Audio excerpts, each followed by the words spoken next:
Dear student, तो हमने पिछले टॉपिक में बताया था कि मतलब संक्रमण श्रेणी की शुरुआत हमने कर ली है।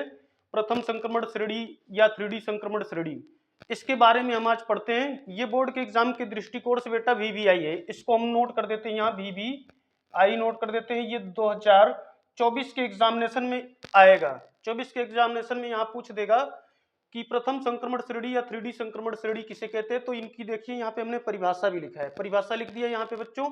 वे तत्व जिनका इलेक्ट्रॉनिक विन्यास करते समय उनके बाह्यतम उपकोष 3D में कितने बेटा 1 से लेकर 10 तक इलेक्ट्रॉन भरे जाते हैं, उन्हें हम क्या कहते हैं, प्रथम संक्रमण श्रेणी या 3D संक्रमण श्रेणी कहते हैं। एग्जाम्पल के तौर पे आप क्या देंगे एग्जामिनर के सामने, 21 से लेकर 30 तक, यानी कि स्कैंडियम से लेकर जिंक तक के तत्वों को हम क्या कहते हैं, प्रथम संक्रमण श्रेणी। अब इनका इलेक्ट्रॉनिक कॉन्फ़िगरेशन कर लेते हैं, थोड़ा सा इलेक्ट्रॉनिक विन्यास क्या कर लेते हैं। इलेक्ट्रॉनिक विन्यास क्या होगा स्कैंडियम का, तो देख लेते हैं 1s2 या 1s2 2s2 2p 2p6 3s2 3p6 4s2 के बाद क्या आएगा बेटा 3d1। अब काउंट करेंगे आप तो कितने इलेक्ट्रॉन हो गए बच्चों, काउंट करेंगे तो 2 4 6, यहाँ 2 2 4 और 6 10 10 2 12 12 और इसमें 6 18 18 और 2 20 1 21। तो ये स्कैंडियम का इलेक्ट्रॉनिक विन्यास हो गया। अब चाहे तो आप इसमें इलेक्ट्रॉनिक विन्यास करने की जरूरत नहीं है, ये आप सेम यहां तक ऐसे उतार दें, यहां तक उतार दें, फिर 3D में यहां आप कितना इलेक्ट्रॉन बढ़ा देंगे 2, फिर इसका भी यहां बेटा सेम ऐसे नीचे उतार दें, फिर यहां 3D में कितने इलेक्ट्रॉन कर देंगे 23 वाले के लिए 3 कर देंगे, 3D में 3 इलेक्ट्रॉन, फिर यहाँ 24 वाले के लिए 3D में कितने इलेक्ट्रॉन कर देंगे 4, 25 वाले के लिए कितना कर देंगे बच्चों 3D में 5, और 26 वाले के लिए कितना कर देंगे 3D में 6, और 27 वाले के लिए कितना कर देंगे बच्चों यहाँ पे 3D में 7, और 28 वाले के लिए कितना कर देंगे बेटा 3D में 8, और यहाँ 29 वाले कॉपर के लिए आ जाएंगे, हंसते हंसते कापर के लिए कितना करेंगे बेटा 3D में, तो यहाँ 3D में बच्चों कर देते हैं 9 इलेक्ट्रॉन 3D में हो जाएंगे।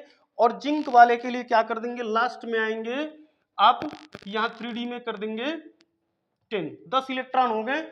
अब बीच वाले का सेम ऐसे यहां तक, कहां तक 4s तक, आप 1s से लेके 4s2 तक, 1s2 से लेके 4s2 तक आप सब में कॉमन उतारते चले जाइए, ऐसे कॉपी करते चले जाइए, और केवल डी में एक एक इलेक्ट्रॉन बढ़ाते चले जाइए। केवल डी में 21 वाले में 22 वाले में 2, 23 वाले में 3, 24 वाले में 4, 25 वाले में 5, 26 वाले में 6, और 27 वाले में 7, और 28 वाले में 8, और 29 वाले में 9 3D में, और 30 वाले में कितना कर देंगे बच्चों 10 कर देंगे। अब कहीं कहीं पूछा जाता है यहाँ से कि इनकी संयोजकता क्या होती है, इनकी संयोजकता स्थिर नहीं होती है, क्या नहीं होती है, लेकिन तो मैं बच्चों को बताता हूँ कि इनका बाह्यतम जो उपकोष होता है वही क्या कहलाता है बेटा, उसी का इलेक्ट्रॉन क्या कहलाता है, संयोजकता कहलाता है। तो अगर देखा जाए 3D तत्वों की संयोजकता, तो निश्चित न होने के कारण यहाँ पे क्या होता है कि +2, क्या होती है +2, तो यहाँ +2 मानी जा सकती है। इनकी संयोजकता कितनी मानी जा सकती है, एक दिन संयोजकता को भी लेकर के मैं लेक्चर पे डिबेट कर दूंगा। और ये हो गए प्रथम संक्रमण श्रेणी के तत्वों का इलेक्ट्रॉनिक विन्यास हो गया। या आप इनको ऐसे नहीं लिखना चाहते हैं, यहाँ उतारना नहीं चाहते हैं, तो आप ऐसे नोट करते चले जाइए, ऐसे उतारते नहीं है। अगर ऐसे नहीं करना चाहते हैं तो यहाँ इनको उतारते चले जाए, 1s2 2s2 2p6, देखिए मैं वही कॉपी कर रहा हूँ ऊपर वाले का, 3s2 3p6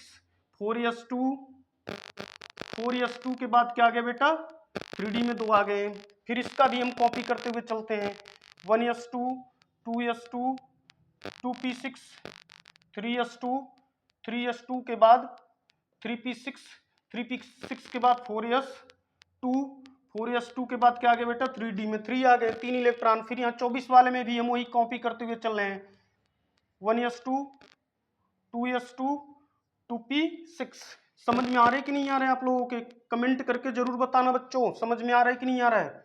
2p में कितने 6, 3s में 2, और 3p में 6, 4s2 यहाँ आ जाएगा।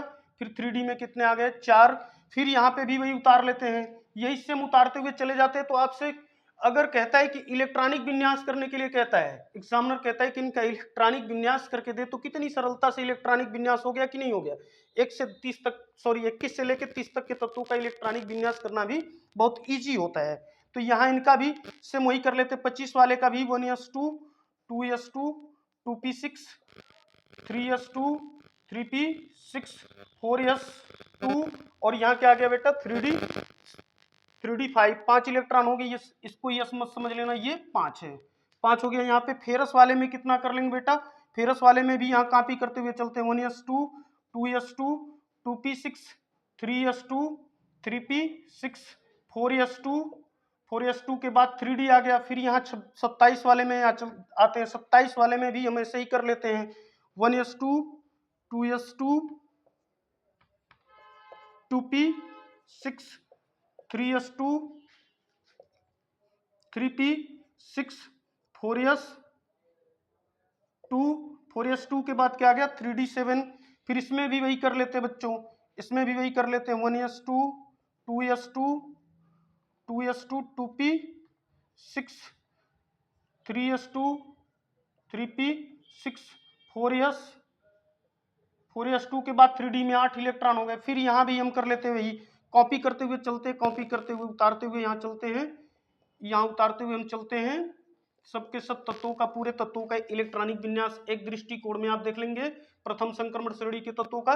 तो ये जो आइडियोलॉजी है, ये आइडियोलॉजी सबसे बेस्ट आइडियोलॉजी है कि आपको दो तरीके से मैंने बता दिया कि इनको केवल लास्ट वाले कोष में एक एक इलेक्ट्रॉन बढ़ाते चले जाएं। ये कॉमनली बीच वाले बेटा 4s तक तो आप भी आंख बंद करके 21 से लेके कहां तक 30 तक आप वैसे उतार दो, केवल डी वाले कोष में एक एक इलेक्ट्रॉन बढ़ाते चले जाएंगे 30 तक। कहां तक 30 तक, 10 इलेक्ट्रॉन हो जाएंगे 2s2 2p6 3s2 3p6 4s2 फिर यहाँ मैंने 3d यहाँ लिख दिया है, यहाँ लिख दे रहा हूँ 3d9 हो गए। फिर इनका भी इसी तरीके से बेटा यहाँ तक आप सेम उतार लोगे तो ये इनका भी इलेक्ट्रॉनिक विन्यास ऐसे ही हो जाएगा 1s2 2s2 2p6 3s2 3p6 हो गए 4s2 के बाद 3d10।